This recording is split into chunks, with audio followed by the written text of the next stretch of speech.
കുറച്ച് നാളായിട്ട് ഷെയർ ചെയ്യണമെന്ന് വിചാരിച്ച റെസിപ്പി കേട്ടോ. എന്താണെന്നല്ലേ, ഉരുളക്കിഴങ്ങ് മെഴുക്കുവരട്ടി. ഇതിലെന്തടാപ്പാ ഇരിക്കുന്നു എന്ന് ചോദിച്ചു കഴിഞ്ഞാൽ മീനും മുട്ടയൊന്നും ഇല്ലാത്ത സമയത്ത് എൻ്റെ ഒരു എസ്കേപ്പ് റെസിപ്പി ആട്ടോ. അപ്പോൾ നിങ്ങൾക്കും ഇമാതിരി എന്തെങ്കിലും എസ്കേപ്പ് റെസിപ്പീസ് ഉണ്ടെങ്കിൽ പോരട്ടെ, അറിഞ്ഞിരിക്കാമല്ലോ. അപ്പോൾ ഒരു 3 മീഡിയം സൈസ് ഉരുളക്കിഴങ്ങ് തൊലിയൊക്കെ ചെത്തി ചതുര കഷ്ണങ്ങളായിട്ട് നുറുക്കിയെടുത്തിട്ടുണ്ട്. ഒരു 2-3 വെള്ളം കഴുകിയിട്ട് നല്ല വെള്ളം തിളപ്പിച്ചിട്ട് ഉപ്പും മഞ്ഞൾപ്പൊടി ഇട്ട് ഒരു 10 മിനിറ്റ് ഒന്ന് വേവിച്ചെടുക്കണം. അതെ, കറക്റ്റ് 10 മിനിറ്റ്. ഇനി ഒരു മസാല കൂട്ടുണ്ടാക്കാനായിട്ട് കശ്മീരി മുളക് പൊടി, വെളുത്തുള്ളി, കറിവേപ്പില, കുരുമുളക്, അതുപോലെ തന്നെ പെരിഞ്ചീരകം വെള്ളം ചേർത്ത് അരച്ച് മാറ്റി വയ്ക്കണം.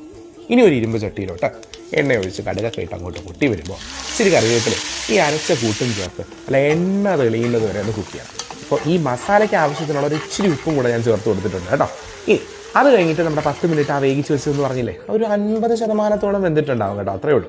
അതൊന്നുകൂടെ നമ്മുടെ ഈ മസാല കൂട്ടിലോട്ട് ചേർത്തിട്ട് നല്ലതുപോലെ അങ്ങോട്ട് ഇളക്കി യോജിപ്പിക്കണം. എല്ലാ ഭാഗത്തും മസാല പിടിച്ചു കഴിഞ്ഞാൽ തീ നല്ലതുപോലെ കുറച്ച് വെച്ചിട്ട് ഒരു 10-15 മിനിറ്റ് ആ കല്ലിൽ തന്നെ കിടന്ന് അങ്ങോട്ട് തന്നെ മുരിഞ്ഞ് വരും. അപ്പോൾ ഉരുളക്കിഴങ്ങും നന്നായിട്ട് വേഗം മസാലയൊക്കെ മുരിഞ്ഞിട്ട ഈ കൂട്ടാണ്. ഇപ്പോഴാണ് നമ്മുടെ ഉരുളക്കിഴങ്ങ് മെഴുക്ക് വരട്ടി റെഡി. ഇനി നല്ല ചൂട് ചോറിൻ്റെ കൂടെ ഇച്ചിരി സാമ്പാറോ രസമൊക്കെ ഉണ്ടെങ്കിൽ എൻ്റെ പൊനോ പൊളിക്കും. അപ്പോൾ എല്ലാവരും ട്രൈ ചെയ്ത് നോക്കൂ. ഈ വേർഷനും നിങ്ങൾക്ക് എല്ലാവർക്കും ഇഷ്ടപ്പെടും. അപ്പോൾ ശരി.